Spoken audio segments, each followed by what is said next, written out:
अपने परिवार पर विश्वास कर एक नई नवेली दुल्हन एक प्रसिद्ध बाबा के आश्रम में रहने लगी और अपने ससुराल वालों की तरह उस बाबा को अपना भगवान मानकर उसकी पूजा करने लगी। एक रात उस बाबा ने उसे अपने कमरे में बुलाया। वो बहुत खुश हुई कि बाबा उसके जन्मों जन्मांतर के पाप सारे धोकर उसकी शुद्धि करने वाले हैं। लेकिन जल्द ही उसका ये भ्रम भी टूट गया। लेकिन जैसे ही वो अंदर गई उसने देखा कि बाबा बिना कपड़ों के बिस्तर पर लेटा हुआ था। इससे पहले कि वो लड़की वहाँ से भाग पाती, बाबा ने उसे अपनी तरफ खींच लिया और उस लड़की की चीखें उस वीरान गुफा के सन्नाटे में कहीं गायब हो गई।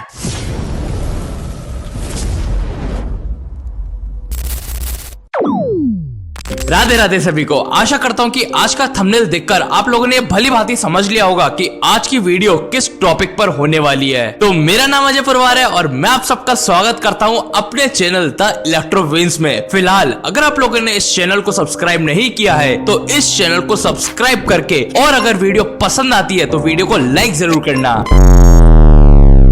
5 जुलाई 2008 साबरमती नदी के किनारे 11 और 10 साल के 2 बच्चों की डेड बॉडी पाई जाती है। कुछ ही दिन पहले इन दोनों बच्चों की मिसिंग फाइल दर्ज की गई थी। पोस्टमार्टम के समय पता चला कि इन दोनों बच्चों के पेट में जहरीली दवाइयां थीं और ये खबर देश के हर एक न्यूज चैनल में बहुत तेजी से फैल गई थी। लेकिन हैरानी की बात तो ये है कि ये बच्चे अपने घर से नहीं बल्कि अपने गुरुकुल से गायब हुए थे। लेकिन इन सभी बातों का आपस में कोई संबंध है? 2008 में हुई इन बच्चों की मौत के बाद कई सारे खतरनाक रिचुअल्स गुरुकुल से सामने आने लगे। ये एक ऐसा गुरुकुल था जिसे बनाने वाले इंसान को लोग अपना भगवान मानते थे। 1941 के सिंध के पेरानी गांव में जन्मा अंशुमन हरपलानी, जो कि विभाजन यानी कि पार्टीशन के दौरान अपने परिवार के साथ अहमदाबाद आया और यही उसने अध्यात्म का ज्ञान प्राप्त किया। और 1960 में उसने अपने यही ज्ञान के बल पर वो आसाराम बापू बन गया। आसाराम जो कि सिंधी कास्ट से बिलोंग करता था, वो बाद में जाकर अपने आप को पंडित बताने लगा। लेट 90s और स्टार्टिंग के 2000 की बात करें तो आसाराम इतना वायरल था कि इसके हर एक घर को छोड़कर कोई ना कोई अनुयायी यानी कि फॉलोअर निकल ही आता था। वो इतना फेमस हो गया था, इतना मशहूर हो गया था कि उसे सिर्फ भारत में नहीं बल्कि अमेरिका जैसे देश में भी उसे फॉलो किया जाने लगा। लेकिन धीरे धीरे आसाराम के व्यवहार में बदलाव आने लगा। जब भी कोई मीडिया वाला या पत्रकार उससे कोई भी प्रश्न पूछने आता था या कोई भी उसका भक्त उसका आशीर्वाद लेने आता था तो उसे वो थप्पड़ मारकर भगा देता था। और 2012 के निर्भया केस में आसाराम ने अपराधियों के पक्ष में रहकर विवादित बयान दिए थे।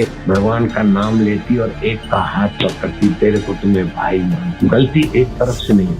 और इन्हीं सारे सवालों की वजह से आसाराम के चरित्र पर सवाल उठने शुरू हो गए। लेकिन आसाराम की गुनाहों की लिस्ट इससे कई ज्यादा खतरनाक और लंबी थी। 2009 में उसी के आश्रम में रहने वाले एक भक्त ने उसके खिलाफ गवाही देने का फैसला लिया। उसका कहना था कि उसने कई सारे छोटे बच्चों के ऊपर तांत्रिक विद्या और काला जादू किया है और इसी बयान के खिलाफ आसाराम के ऊपर एक केस दर्ज हुआ। लेकिन आसाराम बापू की ताकत इतनी थी कि वो इन सभी मामलों से कैसे कैसे बचकर निकल जाता था। लेकिन फिर वो एक दिन आ ही गया जब आसाराम को सजा सुनाई गई। 2013 में एक 16 साल की नाबालिग लड़की ने उसके खिलाफ शारीरिक शोषण की फाइल दर्ज करी और उसी दिन हालकेल उसे अरेस्ट भी किया गया। लेकिन हर बार की तरह उसके अनुयायी यानी कि उसके फॉलोअर्स ने दंगे करने शुरू कर दिए। लेकिन कोर्ट में उस लड़की की कंप्लेंट सही साबित हुई और भगवान की तरह माने जाने वाले इस गुंडे को उम्र कैद की सजा सुना दी गई। और इतना ही नहीं, इसके बाद कई